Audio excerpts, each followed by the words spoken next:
Salam Merdeka Belajar. Halo komunitas penggerak pendidikan dimanapun kalian berada, semoga selalu dalam keadaan sehat dan penuh semangat. Perkenalkan, nama saya Nimade Irma Wulandari SPD MPD. Saya adalah CGP Angkatan kelima dan saat ini saya bertugas menjadi Kepala Satuan Pendidikan di SMP Negeri 1 Ubud. Dalam karya nyata kali ini, saya ingin berbagi tentang mengapa kurikulum perlu berubah. Namun sebelum itu, mari kita tinjau kembali apa sih yang dimaksud dengan kurikulum. Kurikulum adalah keseluruhan pengalaman belajar siswa dan titik awal sampai titik akhir pengalaman belajar murid dan merupakan jantungnya bagi pendidikan. Maka ibarat tubuh, apabila jantung tidak berfungsi, maka diibaratkan tidak ada yang memompa darah ke seluruh tubuh dan mengalirkan oksigen. Ada 4 komponen penting dalam kurikulum.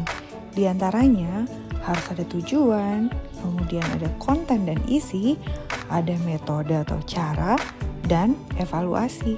Sekarang kita lihat apa peran dan fungsi dari kurikulum.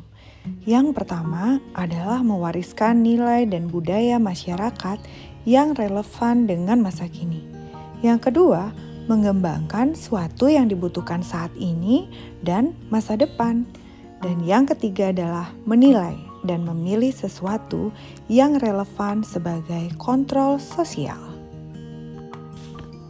Kurikulum yang baik adalah kurikulum yang sesuai dengan zamannya. Zaman saat ini sangat berubah. Perkembangan teknologi 4.0 membuat segalanya begitu cepat hanya dalam hitungan detik. Teringatkah kita kapan terakhir kita menggunakan SMS untuk berkomunikasi?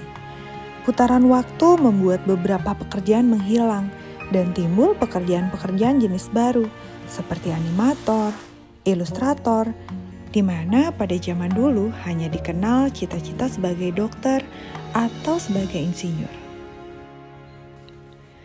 Jadi, mengapa kurikulum perlu diubah?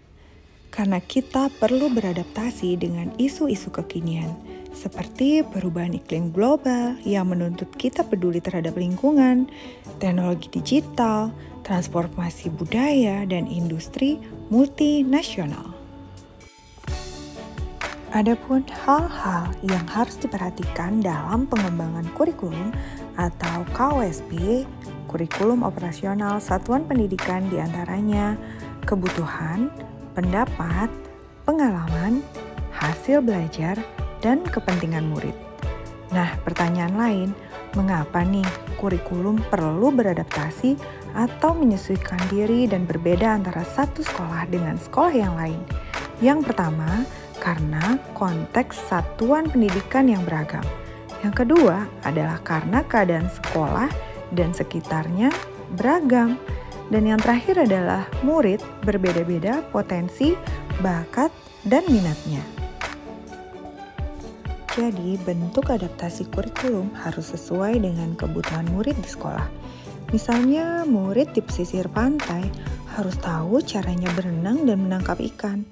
Ini jelas berbeda dengan murid yang berada di lingkungan pariwisata, di mana siswa harus diajarkan berbahasa asing dengan benar sehingga memiliki daya saing dan siap bersaing di dunia kerja. Dalam menentukan kerangka kurikulum, maka harus diintegrasikan dengan visi sekolah, di mana dijabarkan dalam capaian pembelajaran, struktur kurikulum, tujuan pembelajaran, profil pelajar Pancasila, prinsip pembelajaran, dan asesmen. Keanekaragaman latar belakang dan kemampuan murid merupakan tolak ukur adaptasi KOSP guna memastikan setiap murid agar berkembang sesuai dengan zamannya. Sudah siapkah kalian semua menjadi para agen penggerak pendidikan? Membangun perubahan, membangun peradaban. Salam Merdeka Belajar.